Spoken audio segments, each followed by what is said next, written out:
할렐루야, 아멘. 주의 일부 예배 오신 여러분들을 진심으로 환영합니다. 아멘.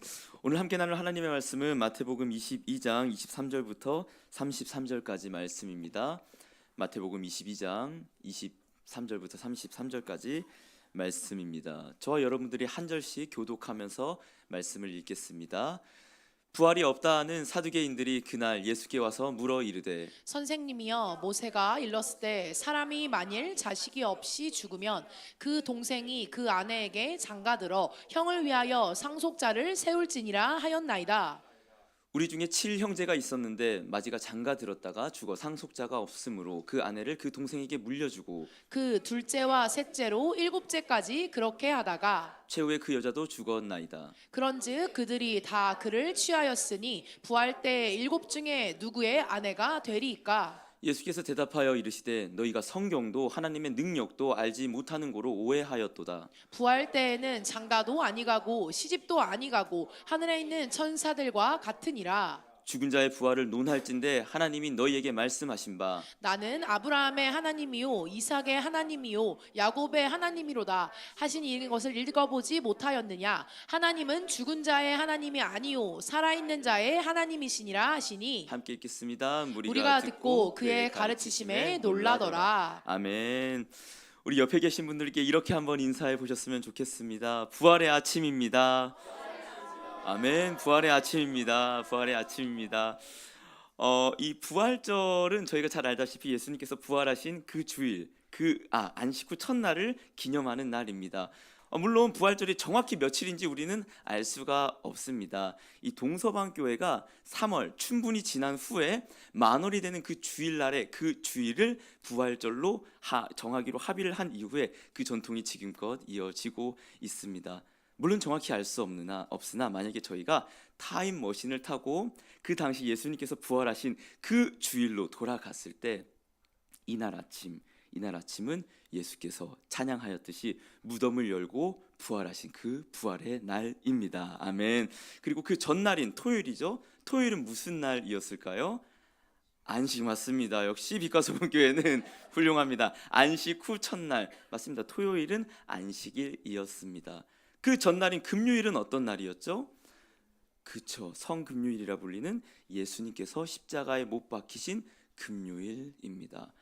근데 여러분, 그 전 목요일, 수요일, 화요일 이 예수님께서 저희가 타임머신을 타고 돌아갔을 때 부활하시는 그 주간에 화요일, 수요일 그때는 무슨 일이 있었을까요? 머리를 굴려보지만 답은 성경에 있습니다. 오늘 읽은 본문이 아마도 예수님이 부활하시고 십자가에 못 박히셨던 그 주간 화요일과 수요일 그 언두리쯤에 있었던 사건, 바로 부활에 대한 논쟁 사건입니다. 그러니까 이거는 의미가 있는 사건입니다. 부활을 앞두신 예수님께서 부활을 얘기하셨던 사건이기 때문입니다. 그 드라마가 아니더라도 저희가 뭐 이제 남자가 여자한테 고백을 할 때 보면은 고백을 하는 어떤 시그널과 사인들이 있잖아요. 너는 참 빛나는 사람이야. 이런 말들, 너랑 있을 땐 참 마음이 편해져. 이러다가 이제 고백을 빵 쏘지 않습니까? 그러니까 고백을 하기 전에 그 말들은 그 사람에게 의미가 있던 말들이라는 것은 우리가 고백 이후에 알 수가 있듯이 부활을 앞두신 예수님께서 부활하시기 전에 부활에 대해서 설명하신 이 부활의 말들은 어쩌면 부활에 대해서 가장 의미 있는 내용을 담고 있다라는 생각을 할 수가 있습니다. 그래서 우리는 오늘 이 본문을 통하여서 과연 부활이 무엇인가, 그리고 그 부활이 오늘날 우리에게 어떠한 능력과 영향을 끼치는지 살펴보기를 원합니다. 이를 통하여서 부활의 능력으로 담대히 살아가는 저희 빛과 소금 교회 되기를 간절히 소망합니다. 말씀을 먼저 읽어보면 마태복음 22장 23절에서 28절을 제가 한번 다시 읽어볼 텐데요. 이 부활에 대한 사두개인들의 오해가 무엇이는지 한번 생각하면서 제가 읽어보겠습니다. 23절입니다. 부활이 없다 하는 사두개인들이 그날 예수께 와서 물어 이르되 선생님이여, 모세가 일렀을 때 사람이 만일 자식이 없이 죽으면 그 동생이 그 아내에게 장가들어 형을 위하여 상속자를 세울지니라 하였나이다. 우리 중에 7형제가 있었는데 마지가 장가들었다가 죽어 상속자가 없으므로 그 아내를 그 동생에게 물려주고 그 둘째와 셋째로 일곱째까지 그렇게 하다가 최후에 그 여자도 죽었나이다. 그런즉 그들이 다 그를 취하였으니 부활 때의 일곱 중에 누구의 아내가 되리이까? 사두개인들은 부활이 없다고 여겼습니다. 그래서 예수님을 책잡기 위해서 부활 때에 저희가 잘 알고 있는 계대 결혼의 법칙이죠. 7명의 형제와 결혼을 한 아내가 있다. 그럼 부활을 하면 이 아내는 누구의 아내가 되냐라고 예수님을 책잡기 위해 질문을 했습니다. 이 마태복음의 재밌는 것은요, 앞에는 어떤 논쟁이 있었는지 아십니까 혹시? 바리새인들의 세금 논쟁이 있었습니다. 그리고 그 뒤에는 어떤 논쟁이 있었는지 아십니까? 율법사들이 예수여 큰 계명이 뭡니까? 그러니까 이 큰 계명이 뭐냐고 물었던 이유는 이때 당시 큰 계명은 십계명을 얘기했습니다.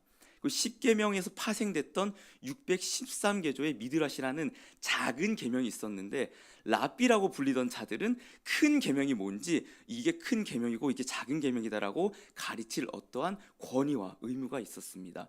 그래서 만약에 살인하지 말라가 가장 큰 계명이다 하면은 이 율법사는 그러면 부모를 공경하지 말라는 큰 계명이 아닌가요? 이걸 책잡기 위해서 율법사가 질문을 했던 것이죠. 마찬가지입니다. 이 사두개인들 또한 실은 부활에 대한 어떠한 의미를 알고자 했기 원했기보다는 예수님을 책잡기 위해서 이 부활을 트집잡아 질문을 했었던 겁니다. 그런데 공교롭게도 이들은 부활을 앞둔 예수님께 부활에 대한 가장 큰 의미를 줄 수 있는 기회를 만들었던 것이죠. 실제로 이들은 말했듯이 정말 부활에 대해서 알지도 못했고 믿지도 않았습니다. 이들은 영혼을 믿지도 않았고 내세를 믿지도 않았고 그래서 현재에만 충실하라는 그러한 메시지를 전했던 종교 지도자들이었습니다. 제가 이 사두개인들을 보면서 실은 저희는 그렇잖아요. 저는 부활을 믿습니다. 예수도 믿습니다. 영원히 살 것도 믿습니다. 그렇기 때문에 오히려 이 사두개인들이 이해가 안 되는 겁니다. 사두개인들, 이 부활을 믿지 않는 자들이 어떤 생각을 할까라고 제가 한번 탐구해 보고자 그 셀리 케이건이라는 미국의 한 교수가 있어요. 예일대 교수가 있는데 이 교수가 17년 동안 죽음이란 무엇인가라는 강의, 명강의라고 하는데 저는 모르겠어요. 이 명강의를 남긴 500쪽짜리 책이 있어요. 제가 다 읽지 못하고 괜히 시간만 날렸으니까 그거 읽느라고 늦게 자고 그러니까 그거를 간단히 간략하게 살펴보았는데 이 사람이 이런 얘기를 하는 거예요. 그러니까 부활을 얘기하기 전에 죽음, 무신론자들은 죽음을 어떻게 받아들여야 되냐 이거예요. 이 사람이 얘기하기를 그러니까 죽음 이후를 경험한 사람이 있습니까? 아무도 없습니다. 그러니까 경험하지 못했으니까 죽음을 우리는 두려워할 필요가 없다라는 얘기를 합니다. 그러니까 똥인지 된장인지 찍어 먹지 못했으니 이거를 두려워할 필요가 없다라고 이 사람은 얘기를 하는 거예요. 그러면서 하는 말이 인간은 모두 다 기계와 같은데 이 기계는 멈추기 마련이다. 그런데 우리는 이 죽음을 앞두고 있는데 죽음이라는 것은 오히려 이 삶을 유한하게 만들어 주니까 그러니까 우리 무한 뷔페 가면은 음식이 아깝지가 않잖아요. 가치가 있어 보이는 게 떨어지잖아요. 마음껏 먹을 수 있으니까. 근데 무한하지 않고 이 삶이 유한하니까 그래서 이 삶이 가치 있다고 얘기를 하는 거예요. 그렇기 때문에 죽음을 두려워할 필요 없고 경험하지 못했으니까 죽음을 편하게 맞되 유한한 이 삶을 가치 있게 여겨라라고 이 셀리 케이건이라는 교수가 얘기를 합니다. 여러분 지금 17년 이 강의를 다 한 번에 들으신 거예요 지금. 어떻습니까 여러분? 이 의견에 대해서 동의가 되십니까? 아리까리 하십니까? 근데 저는 이 의견을 근데 읽다 보니까 그래 맞다. 예수도 안 믿고 아니 그냥 무신론자 종교가 없는 사람들은 이 죽음에 대해서 받아들일 때 가장 합리적으로 받아들일 수 있는 생각이 바로 이러한 의견이겠다라는 생각을 했습니다. 그런데요 여러분 진짜로 내가 어떻게 죽을지 모르기 때문에 이 삶에 충실하라는 그 말이 합리적으로 받아들일 수 있는 말인가요? 한번 생각해 볼 필요가 있습니다. 이것은 실은 그 실존주의라는 어떤 철학에서 나온 건데 그러니까 어렵지 않습니다. 원래 철학이라는 게 사실 어떻게 나왔냐면은 이 물질의 근원이 무엇인가에서 나왔던 것입니다.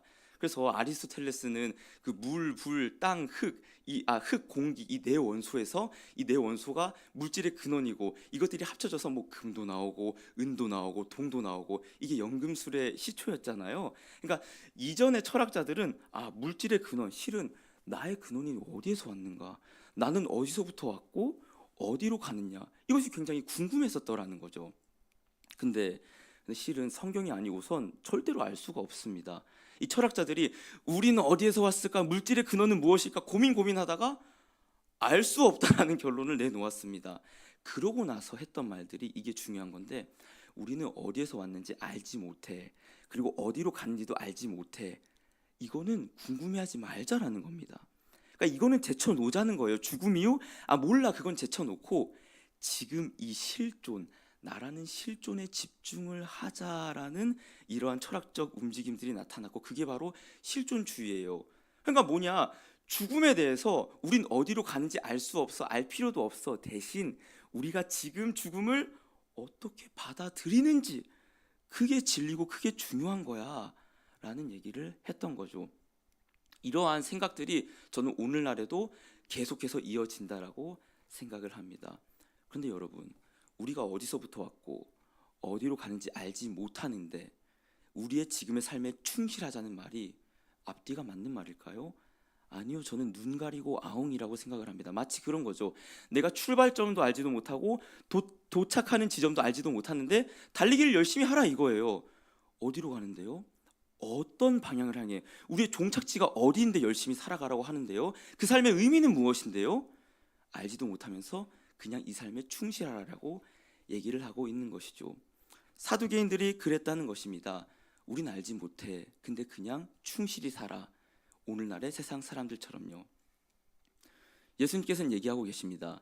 너희가 부활에 대해서 오해하였도다 라고 하면서, 뭘 몰랐기에 너희가 부활에 대해서 오해하였냐? 하나님의 능력과 성경에 대해서 알지 못했기 때문에 오해하였다라고 얘기를 하고 있습니다. 마태복음 22장 29절을 함께 읽겠습니다. 시작. 예수께서 대답하여 이르시되 너희가 성경도 하나님의 능력도 알지 못하는 거로 오해하였도다. 아멘. 예수님께서 얘기를 하고 있습니다. 부활에 대해서 너희가 그렇게 허무맹랑한 소리를 하고 있니? 너희가 성경도 하나님의 능력도 알지 못하는도다라고 얘기를 하고 있는 것이죠. 그러니까 저희도 교회를 다니고 예수님을 믿는다고는 하지만 부활에 관하여서 성경도 하나님의 능력도 모른다면 이 무신론자들과 다를 바 없는 부활에 대한 생각을 가질 수밖에 없다라는 사실이죠.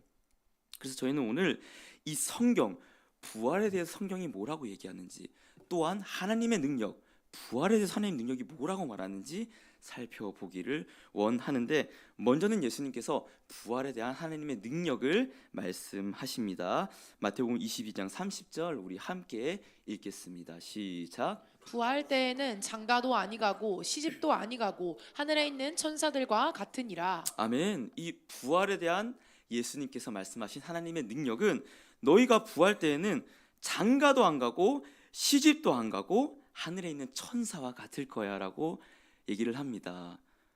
역시 예수님은 진리를 아시는군요. 이 결혼이 없는 생활이 천국이라는 걸 아시는 분이군요. 이러지는 않겠지요. 이러진 않을 겁니다. 시집도 안 가고 장가도 안 간다. 예수님께서는 왜 부활에 대한 하나님의 능력을 얘기하면서 시집 장가도 안 갈 거야 라는 그 예시를 드셨을까요? 물론 첫 번째로는 사두개인들이 이 말도 안 되는 계대교론의 예시를 들면서 시집 장가를 얘기했기 때문에, 야, 너희가 천국과 부활에 대해서 하나도 모른다. 그곳은 부활한 그때에는 시집도 장가도 없어라고 얘기한 것이 1차적인 이유일 것입니다. 그러나 이것만이 의미가 되진 않습니다. 여러분, 그리스도인들에게 시집 가고 장가 가는 것의 그 의미가 무엇입니까? 에베소서는 이렇게 얘기를 하고 있는데요. 에베소서 5장 31절에서 33절을 제가 한번 읽어보겠습니다. 그러므로 사람이 부모를 떠나 그의 아내와 합하여 그 둘이 한 육체가 될지니 이 비밀이 크도다. 나는 그리스도와 교회에 대하여 말하노라. 그러므로 너희도 각각 자기의 아내 사랑하기를 자신같이 하고 아내도 자기 남편을 존경하라. 아멘. 성경은 얘기합니다. 너희가 시집 가고 장가 가는 그 의미가 뭔 줄 알아? 신랑 되신 그리스도와 신부된 그 교회를 너희가 관념만으로 아는 게 아니라 내가 몸소 체험해서 느끼고 알게 될 거야. 그 비밀이 클 거야. 그 비밀을 알기 위해서 결혼 제도를 허락하였다라고 얘기를 하고 있는 것이죠. 그 어제 저희가 맞소금 모임을 했었는데 이제 신혼부부가 두 쌍이 있었습니다. 하나는 저랑 아내가 있었고 그 다음에 이제 창원 형제와 현지 자매님 이렇게 두 쌍의 커플이 있었는데 제가 밥을 먹고 나왔는데 비가 엄청나게 부는 거예요. 우산이 다 부서지고 날아가고 난리를 치는데 이제 제가 아내가 우산을 두 개를 가져가자고 했어요. 나올 때만 해도 해가 뜨는 겁니다. 야 봐라 기상청이 또 틀렸다. 그래서 제가 이 요만한 우산 하나를 가져갔는데 그 하나를 쓰고 가니까 아내도 비가 다 맞고 저도 비가 다 맞고 아내가 내가 우산 두 개 가져가다 했지 않느냐 그 얘기를 하는데 제 앞에 이제 창원 형제님과 현지 자매님께서 우산을 쓰고 가고 있는데 이 창원 형제님이 비가 뒤로 오니까 이 옷을 옆으로 펼치면서 현지 자매님을 감싸는 겁니다. 로맨틱하죠. 저는 또 패배당했습니다. 예, 그걸 보고 저도 사실 그거 보고 있었어요. 보면서 가는데 저희 민정간사님께서 얘기하시는 거예요. 창원 형제님이 여기를 가려주면서 현지 자매님 뒤 여기 뒤 옷을 봐요. 하나도 안 젖었잖아요. 전도사님 이것 좀 보세요라고 하면서 저를 또 정죄시키고 확인시키고 이 또 바바린의 그 기질이 저한테도 또 발동했던 것 같습니다. 그러니까 실은 저는 이 에베소서 5장의 말씀을 보면서 그래요. 그러니까 이 부부와의 관계를 통해 그리스도와 이 교회된 신부와 신랑 관계를 알아가라는 것은 저는 실은 제가 하나님의 입장이잖아요. 그럼 예수님 입장이잖아요. 그래서 제가 이 신부된 교회 아내에게 그 사랑을 행하기 때문에 이 그리스도 사랑을 배우는 게 아니라 실은 저는 행하지 못할 때 더 예수님의 사랑을 배웁니다. 도저히 사랑할 수 없을 그런 상황이 아내가 모자라서가 아니라 사실 제가 모자라서 제 사랑이 없기 때문에 정말로 내가 예수님 같은 사랑을 할 수 있다고? 아니요, 할 수 없죠. 이 비가 들이치는데 저는 자켓을 펼칠 생각도 하지 못하는 이기적인 죄인입니다. 그런데 예수께서 그런 형편없는 나를, 저는 예수님께 대하여 또 신부잖아요. 이런 형편없고 이기적인 나를 사랑해 주신다. 저는 그 사랑에 한 번 더 감사하고 이 비밀을 배우게 되는 것이죠. 근데 어제는요 저희가 이 사랑을 순기능적으로 이 관계를 실현했던 그 경험이 어제 있었습니다. 그래서 어제 맞소금 모임을 하는데 실은 저는요 한 3시쯤 끝날 줄 알았어요. 저희가 6시까지 했습니다. 6시까지 한 것도 카페 사장님이 이제 영업이 끝났어요, 나가세요 해갖고 그 모임이 끝났는데 제가 오늘 이 일부 설교 준비해야 되죠. 중고등부 설교 준비해야 되죠. 저 호세아 소그룹 나눔지 준비해야 되죠. 오늘만큼 제가 목사님보다 바쁘지 않나 하는 생각을 하는데 그러니까 이제 아내가 그런 얘기를 하는 거예요. 여보, 내가 소그룹 나눔지 만들게. 할렐루야. 이게 바로 이 신학생 아내를 둔 목회자의 축복입니다. 그래서 여보, 내가 본문은 여기야, 호세아 여기고 여러분 이따가 나눔지 한번 보세요. 아내가 기가 막히게 만들었습니다. 제가 매주 맡길까 생각이 들 정도로 너무 잘 만들었어요. 근데 아내가 그걸 만들면서 아내도 한 2-3시간 정도를 걸려서 만든 것 같아요. 만들면서 그걸 너무 뿌듯해하고 기뻐하는 겁니다. 그걸 보면서 저는 너무 감사했어요. 근데 저는 아내가 저를 도와줬다는 그 사실도 감사하지만 그뿐만 아니라 아내는 그리스도의 신부로서 예표된 교회의 모습이잖아요. 그리고 저는 그리스도, 그러니까 에베소서 저희가 목요일날 나눴던 것처럼 돕는 배필, 사실 저희가 신랑된 예수를 돕는 배필로서 저희 무슨 능력이 있습니까? 오히려 하나님의 능력으로 저희가 돕는 배필로 하나님께서 저희를 세워 주신 것이죠. 근데 그게 너무 감사한 거예요. 이 먼지 같은 내가 하나님의 사역을 돕는 배필로 사용받는다. 그리고 순종하는 그 관계 속에서 내가 이 사역을 함에 기쁨을 누린다. 순종의 기쁨을 누린다. 이 사역을 준비한다. 이거 자체가 너무 기뻤다는 사실을 제가 아내를 통해서 경험하게 되었습니다. 여러분, 그런데 놀라운 것은요, 부활을 하고 나서는 우리는 영원한 하나님의 신부라는 사실입니다. 지금 이 신부의 기쁨을 잠깐 누리지만 이후에는, 부활 이후에는 영원한 신부의 기쁨을 누린다라고 요한계시록은 얘기를 하고 있는데요. 계시록 21장 2절 말씀을 우리 함께 읽겠습니다. 시작. 또 내가 봄에 거룩한 성 새 예루살렘이 하나님께로부터 하늘에서 내려오니 그 준비한 것이 신부가 남편을 위하여 단장한 것 같더라. 아멘. 신부가 남편을 위하여 단장한 것 같더라. 아멘. 우리가 정결해서가 아니죠. 예수의 사랑으로 우리가 순종하는 기쁨을 맛보게 되고, 거룩을 살아가는 그 기쁨을 맛보게 되고, 하나님의 사역에 동참하는 기쁨을 맛보는 그러한 진짜 아내로 마지막 날에 완성된다라는 사실이지요. 여러분들, 그날에는, 부활의 그날에는 시집갈 필요도 없고 장가갈 필요도 없습니다.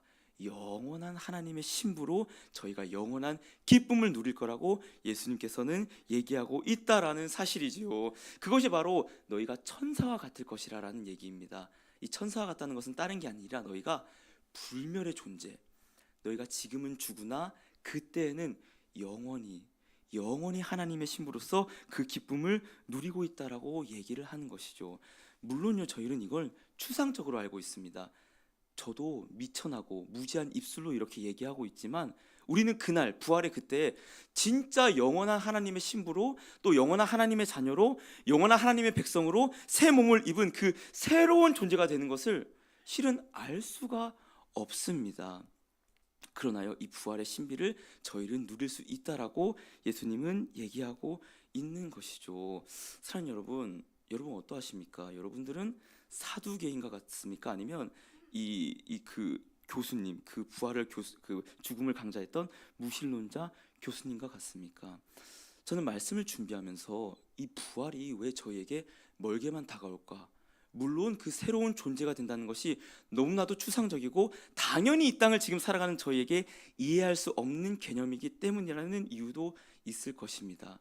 그런데 더 중요하게는요, 아마도 저희는 이 부활의 능력을 모르는 것이 아니라, 맞죠? 예수님을 부활하셨듯이 저희를 부활하실 것이라는 하나님의 능력을 믿습니다. 그러나 부활의 능력을 모르는 것이 아니라 부활의 능력의 그 가치를 모르기 때문이라는 생각을 합니다. 제가 신학생과 이 목회의 길을 걸어가면서 아주 의미 있었던 시간이 있었는데, 그 저희 할머니가 지금은 이제 치매에 걸리셔갖고 요양원에 입원을 해 계십니다. 근데 작년 중반까지만 해도 거동이 불편하고 치매기가 약간씩 오는 과정에서 예배를 드리지 못하고 집에만 계셨던 적이 있었습니다. 그러니까 집에만 있으니까 예배를 못 드리시는 거예요. 어머니께서 얘기를 하는 겁니다. 예, 승재야, 너가 신학생인데 할머니가 예배를 못 드리고 있는데 너가 예배를 인도하면 되지 않겠니? 라고 얘기를 하시는 겁니다. 생각해보니 그렇습니다. 그래서 학기 중엔 드리지 못하고 방학 동안에 제가 할머니와 특별한 예배, 제자훈련 같은 과정을 가졌는데, 이 요한복음에 보면은 에고에임이라고, 그러니까 예수님께서 나는 무엇이다, 나는 생명의 떡이다, 나는 양의 문이다, 나는 부활이요 생명이다, 나는 길이요 진리요 생명이다, 이렇게 나오는 게 7가지가 나옵니다. 그래서 할머니와 함께 7주 과정으로 할머니를 위한 에고에임이라는 설교 시리즈를 한 적이 있습니다. 이거 5번째일 거예요. 예수님께서 나는 부활이요 생명이니, 제가 이걸 할머니께 설교를 해드렸습니다. 할머니가 이제 치매기가 약간 있으시고 귀도 잘 안 들리시기 때문에 딴 거 얘기하지 않았어요. 할머니, 예수님을 믿으면 할머니는 몸과 영혼이 완전히 새로운 존재로 예수님이 다시 오실 그때 부활할 거예요. 딴 거 안 했습니다. 이것만 얘기를 했습니다. 근데 할머니가 그걸 듣다가 이걸 곰곰이 듣고 있는 거예요. 그래서 제가 할머니께 물어봤어요. 할머니, 이게 이해가 되세요? 할머니가 근데 뭐라고 얘기하셨는지 아십니까? 그럼 그 정도는 해야 예수지. 할렐루야.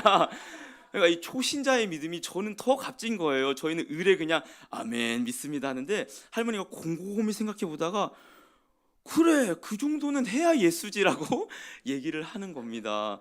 그래서 제가 할머니, 그럼 그 예수를 믿으세요? 라고 했더니 할머니가 생각하다가 고개를 저으시는 거예요. 그래서 제가 놀라갖고 할머니 왜 안 믿어요? 하니까 상상이 안 된다는 거예요. 내가 새 육신을 입는 그것도 상상이 안 되고, 아무튼 그런 게 그 개념 자체가 이해가 안 된다는 거예요. 그래서 제가 다시 한번 설명했습니다. 할머니 지금 거동이 불편해서 교회도 못 가고 밖에도 못 나가고 집에만 있잖아요. 그리고 지금 정신 상태도 이제 서서히 흐려지고 있잖아요. 근데 그 모든 정신뿐만 아니라 몸뿐만 아니라 영혼도 새롭게 돼서 할머니가 새롭게 된다는 거예요. 쭉 계속 설명을 하니까 할머니께서 쭉 듣다가 이렇게 얘기하는 거예요. 별 수 없지. 예수가 그렇다면 믿어야지 뭐. 그렇게 얘기를 하는 겁니다. 별 수 없어요. 왜요? 할머니한테는 부활밖에 소망이 없습니다. 그런 얘기를 하는 거예요. 무릎은 한 번 나가면 끝이야. 승재야, 무릎은 한 번 나가면 끝이더라. 의료기술이 아무리 발달한다 하더라도 이 한 번 나간 무릎을 완전히 펄펄 튀는 무릎으로 회복할 만한 그런 기술이 아직 없습니다. 할머니에겐 부활의 가치가 그만큼이나 소중하게 느껴졌다라는 사실입니다. 그래서 제가 할머니가 이제 그 말씀을 나누고 기도를 했어요. 할머니가 보통 기도 중에 아멘을 잘 안 하세요. 예수님의 이름으로 기도합니다 아멘 해도 귀가 어두우니까 잘 못 듣다가 제가 말이 안 나오니까 아멘을 뒤늦게 하시는 그런 할머니입니다. 근데 제가 기도 중에 그런 이 문구를 넣었어요. 겉사람은 후패하나 속사람은 날로 새롭고 강건해질 것입니다. 아멘. 근데 할머니가 그때 아멘 하고 크게 얘기를 하는 겁니다. 하나님께서 믿음을 주시고 부활의 그 능력의 가치를 알게 하셨기 때문에 하나님께서 아멘을 했을 거라고 저는 믿습니다. 사랑하는 여러분, 부활의 가치를 멀리 느끼지 마시길 소망합니다. 겨우 이 무릎뿐일까요? 저희의 죄되고 더러운 생각들, 저희의 연약함들, 저희의 무가치함, 저희의 공허함, 저희의 우상된 것들, 저희의 집착들, 그 모든 것들로 자유하게 하시고 강건하게 하시고 전혀 우리가 상상할 수 없는 새로운 육신과 새로운 정신으로 저희를 부활시키실 줄로 믿습니다. 아멘. 그렇기 때문에 그 부활의 가치를 알기 때문에 사도 바울은 로마서 8장에 이렇게 얘기를 할 수 있었던 겁니다. 지금 현재 고난은 장차올 영광과 비교할 수 없도다. 아멘. 장차올 그 부활의 영광은 이 현재 잠시 잠깐의 고난과 비교할 수 없다라고 얘기했던 거예요. 히브리서에서도 이렇게 얘기를 하고 있습니다. 히브리서 11장 35절 말씀 우리 함께 읽겠습니다. 시작. 여자들은 자기의 죽은 자들을 부활로 받아들이기도 하며 또 어떤 이들은 더 좋은 부활을 얻고자 하여 심한 고문을 받되 구차히 풀려나가기를 원하지 아니하였으며 아멘. 더 좋은 부활을 얻고자 하여 심한 고난을 받되 구차히 풀려나기를 원하지 아니하였으며. 아멘. 왜 심한 고난을 받으면서도 풀려나기를 원치 않았습니까?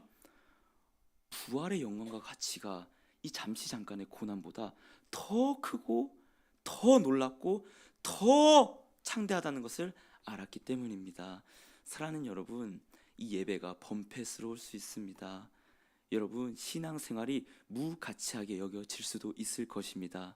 그때 부활의 능력의 그 가치를 묵상하시길 소망합니다.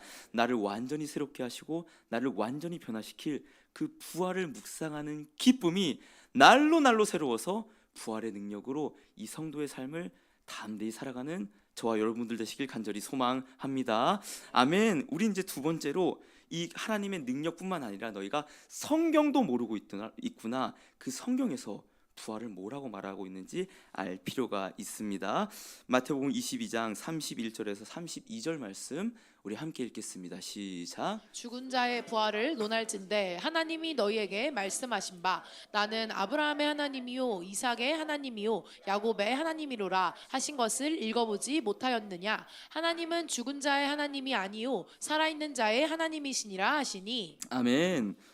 예수님께서는 조금은 이해하기 어려운 내용을 합니다. 너희가 내가 부활에 대해서 논할진대 하나님께서 너희에게 말씀하신 바 나는 아브라함의 하나님, 이삭의 하나님, 야곱의 하나님이라고 한 것을 너희가 읽지 못했느냐라고 얘기를 합니다. 아니 이게 도대체 부활이랑 무슨 상관이 있습니까? 이 아브라함의 하나님, 이삭의 하나님, 야곱의 하나님이 도대체 부활이랑 무슨 상관이 있습니까? 일단은 이 모세 오경의 말씀을 끌어오신 건요, 예수님께서 이 사두개인들이 이 모세 오경만 믿었습니다. 다른 선지서들을 믿지 않았어요. 그렇기 때문에 모세 오경에는 부활에 대한 얘기가 없기 때문에 부활은 없다라고 얘기를 했던 자들입니다. 근데 예수님께서는 그거를 정면으로 반박하는 거예요. 실은 저는 예수님께서 이 구약 성경을 가져와서 이렇게 멋지게 반박하고 증명하시고 성취하실 때 너무 예수님이 저는 멋있습니다. 그러니까 이 구약의 오세오경의 말씀을 갖고 왔는데 이게 어떤 말씀이냐? 이 평행복문인 마가복음 12장 26절을 보시면요, 제가 읽겠습니다. 죽은 자가 살아난다는 것을 말할진대 너희가 모세 책 중 가시 떨기에 관한 글에 하나님께서 모세에게 이르시되 나는 아브라함의 하나님이요 이삭의 하나님이요 야곱의 하나님이로라 하신 말씀을 읽어주지 못하였느냐? 이 말씀은 어떤 사건입니까? 출애굽기 3장 2절에 떨기나무 가운데서 모세에게 나타난 그 하나님의 사건인데요. 우리 출애굽기 3장 2절 말씀 함께 읽어보겠습니다.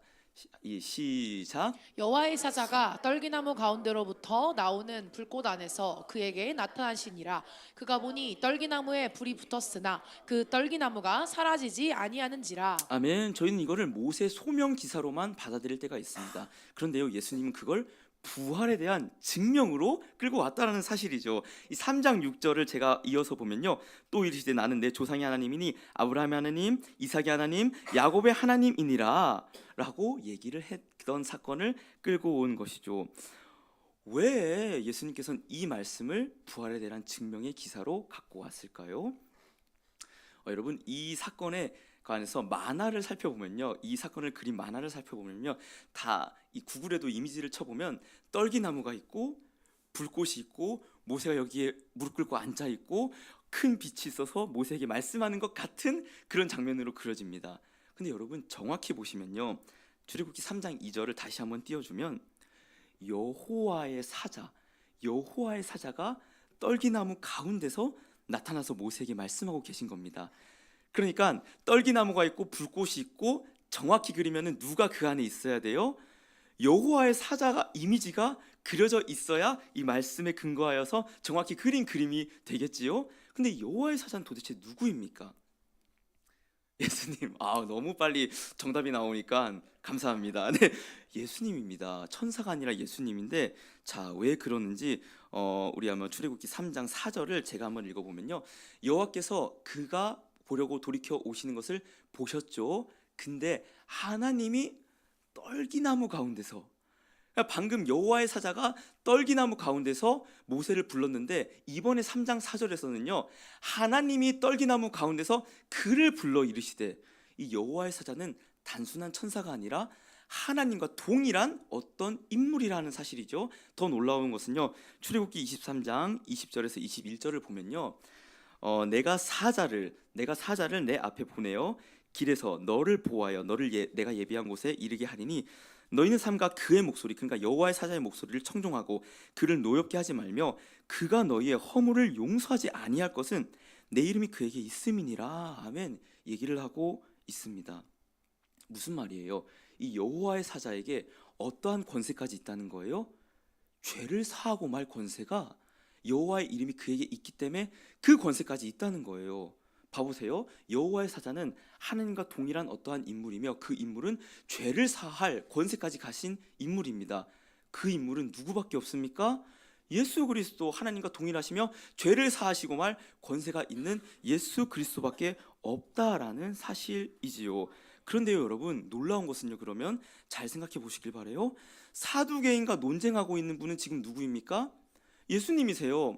떨기나무 가운데서 모세에게 말씀하고 계신 분은 누구입니까? 예수님이세요. 그럼 예수님은 도대체 어느 시대 사람입니까? 사두개인 시대의 사람입니까? 아니면 모세 시대 사람입니까? 저희는 조금 혼란스러워지기 시작했습니다. 여러분, 우리 시간에 관해서 한번 이러한 생각을 한번 생각을 해볼까요? 저희는 태초부터 종말까지, 그리고 이 사이를 역사라고 부르는 어떠한 시간의 개념을 갖고 있습니다. 이게 성경적인 시간관이에요. 근데 이 태초부터 종말까지의 모든 역사를 위에서 내려볼 수 있는 어떠한 관제탑에 올라가서 우리가 이 태초와 종말 사이를 전부 다 볼 수 있다라고 생각을 한번 해봅시다. 그럼 태초가 있고 2025년 이 현재 사건이 있고, 그리고 종말에 일어난 어떤 일들이 한 번에 보이는 이 관제탑으로 올라갔을 때 태초에 천지를 창조했던 그 사건과 종말에 일어날 어떤 일의 사건과 그리고 현재 2025년 4월 20일 이 예배가 드려지는 이 사건은 이 위에서 봤을 때 과거의 사건입니까? 미래의 사건입니까? 아니면 현재의 사건입니까? 현재의 사건이죠. 맞습니다. 예수님, 이미 이 시간 위에서 모든 시간을 바라보시는 초월의 예수님은 과거의 사건이나 현재의 사건이나 미래의 사건이나 모두 다 현재의 사건이죠. 근데 여러분, 과거도 없고 미래도 없고 모두가 현재인 걸 뭐라고 얘기합니까? 영원. 맞습니다. 그걸 영원이라 얘기를 합니다. 예수님은 어떤 시대의 사람입니까? 영원의 사람입니다. 아멘. 예수님은 영원한 존재이기 때문에 이때도 모세에게 나타나셔서 얘기하셨고, 물론 역사 가운데 육신을 입고 내려오신 것은 2000년 전의 그 사건입니다. 그러나 예수님은 분명히 영원한 사람, 영원한 존재라고 성경은 얘기를 하고 있다라는 것이죠. 이게 첫 번째입니다. 그런데요 여러분, 아브라함의 하나님, 이삭의 하나님, 야곱의 하나님이라고 얘기합니다. 이게 무슨 말이냐면 아브라함과 언약을 맺은 하나님, 이삭과 언약을 맺은 하나님, 야곱과 언약을 맺은 이 언약의 하나님을 얘기할 때 쓰는 말인데요. 여러분, 언약이 언제 파기되는지 아십니까? 두 당사자들 간에 언약을 맺는데 이 언약의 한 대상이 죽을 때 언약은 파기가 됩니다. 그러니까 로마서 7장에 보면요, 바울은 이 개념을 갖고 와서 너희가 한 남자와 결혼 생활을 하고 있다가 이 남편이 죽으면 너희가 다른 남자에게 시집을 간다 할지라도 음녀가 되지 않는 것은 이 결혼의 언약이 파기되었기 때문에 너희가 음녀가 되지 않는 거야 라고 바울은 얘기를 하고 있는 거예요. 그렇다면 여러분, 아브라함의 하나님, 이삭의 하나님, 야곱의 하나님이라 했을 때 이 언약이 유지가 되려면은 하나님, 예수님은 영원하신 분이에요. 그러면 언약을 맺은 그 당사자들 아브라함과 이삭과 야곱도 영원한 존재가 돼야 됩니까? 영원한 존재가 되지 말아야 합니까? 영원해야만 이 언약이 유효하다라는 사실입니다. 여러분, 놀라운 것은요, 언약을 맺은 하나님께서는 언약 대상자들을 죽이지 않고 살리심으로 이 언약을 영원히 유효하게 지키신다는 사실입니다. 아멘. 그러니까 언약을 맺었다는 그 사실 자체가 실은요, 우리는 육신으로는 죽으나 영원히 죽지 않는 존재로 하나님께서 택하셨다라는 것을 보증해주는 사건이라는 얘기인 겁니다. 아멘. 그래서 요한복음 8장 56절에는 이러한 얘기가 나오는데요, 제가 읽겠습니다. 너희 조상 아브라함은 나의 때 볼 것을 즐거워하다가 보고 기뻐하였느니라고 얘기를 하고 있습니다. 아멘. 예수님은 분명히 아브라함 이전의 존재였습니다. 아브라함을 봤던 사람이었고, 아브라함 또한 예수님을 정확히 알지 못하지만 믿음으로 예수님을 봤던 사람입니다. 그런데요, 놀라운 것은요, 이 아브라함이 이미 죽었으나 예수님 올 것을 보고 즐거워했다라고 얘기를 하는 겁니다. 아브라함은 죽었습니까? 살아있습니까? 죽었으나 살아있다라고 얘기를 하는 거예요. 어떠한 상태로요? 지금은 이 천국에서 아직 예수님이 재림하지 않았으니까 육신을 입지 않았지만 영혼으로 살아서 예수님이 이 땅에 오신 그것을 보고 기뻐했다라고 얘기를 하고 있는 것입니다. 사랑하는 여러분, 우리가 언약 관계를, 하나님과 언약 관계를 맺었다는 것은요, 우리가 영원히 죽지 않고 살아있는 자들이라고 얘기를 하고 있는 것입니다. 아멘. 그렇기 때문에 하나님께서 얘기하는 거예요. 하나님은 죽은 자의 하나님이 아니라 살아있는 자의 하나님이라고. 살아있는 자의 하나님이라고. 왜요? 어떻게요? 하나님의 능력으로 너희를 살리실 것이기 때문에 너희가 그 언약을 맺었니? 그 언약을 맺은 그 자체가 부활에 대한 보증이고, 너희는 결코 죽지 않고 영원한 생명을 살 것이고, 하나님은 그런 너희의 살아계신 하나님이야. 아멘. 얘기를 하고 있다는 사실입니다. 여러분, 근데 하나님께서 왜 우리를 영원히 살리시길 원하는 거예요? 왜 우리와 영원히 함께 하시길 원하는 거예요? 그 성품 자체가 임마누엘, 우리와 함께 하시길 원하시는 하나님이시기 때문입니다. 마태복음 1장 23절 우리 함께 읽어보도록 하겠습니다. 시작. 보라 처녀가 잉태하여 아들을 낳을 것이요 그의 이름은 임마누엘이라 하리라 하셨으니 이를 번역한즉 하나님이 우리와 함께 계시다 함이라. 아멘. 마태복음이 시작합니다. 예수 그리스도가 임마누엘, 하나님께서 너희와 함께 하실 것이다라고 얘기를 하고 있습니다. 그리고 마지막엔 어떻게 끝나나요? 마태복음 28장 20절을 제가 읽겠습니다. 내가 너희에게 분부한 모든 것을 가르쳐 지키게 하라. 볼지어다 내가 세상 끝날까지 너희와 항상 함께 있으리라 하시니라. 아멘. 이게 어떻게 유효할 수 있는 거냐 이 말이에요. 부활이 있기 때문에, 부활이 없으면 어떻게 우리가 영원히 하나님과 함께 할 수 있냐 이거예요. 예수님께서는 십자가에 못 박히시고 부활하시기 이전에 이 사건을 화요일과 수요일쯤에 얘기를 하셨다라는 사실입니다. 사랑하는 여러분, 그러니까 우리는 굉장히 신비한 존재입니다.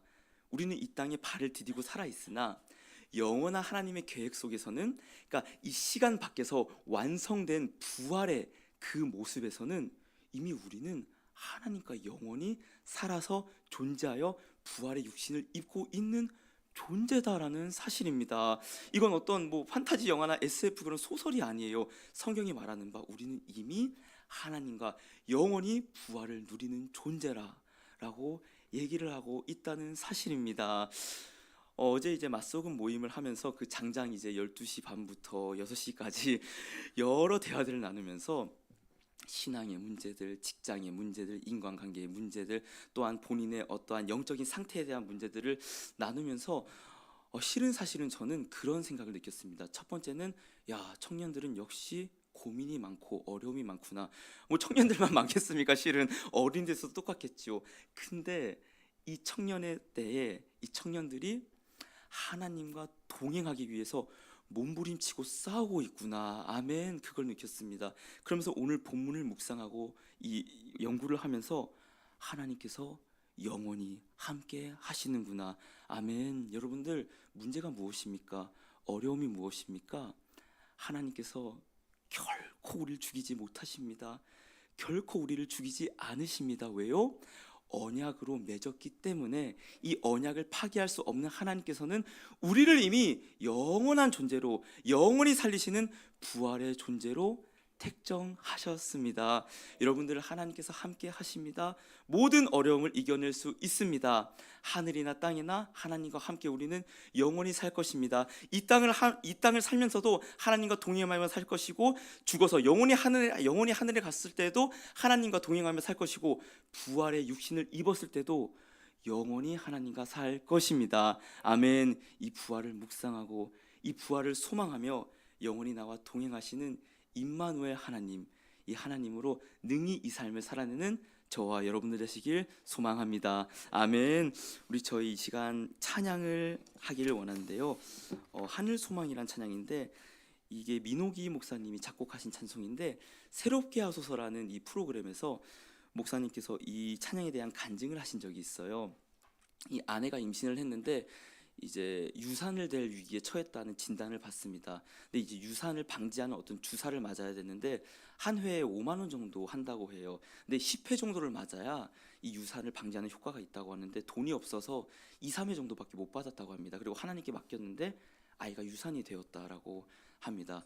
그때 이 매니저분께서, 이 민호기 목사님 매니저분께서 이 유산이 된 그 아이의 이 장례를 치르고 할 때에 이 하늘 소망의 가사, 어떤 시련이 와도 나 두렵지 않네 주와 함께 걷는 이 길에라는 가사를 위로의 메시지로 보냈다라고 합니다. 시간이 흘러서 이 매니저가, 이 아내가 있고 어린 자녀 셋이 있는데 이 아내분께서 소천하셨다라는 소식을 듣게 됩니다. 민호기 목사님께서 똑같이 이 아내의 장례를 치르고 있는 이 매니저에게 이 가사를 보내줬다고 합니다. 어떤 시련이 와도 나 두렵지 않네 주와 함께 걷는 이 길에. 사랑하는 여러분, 부활이 확정된 저희들은요, 어떠한 시련이 와도 두렵지 않습니다.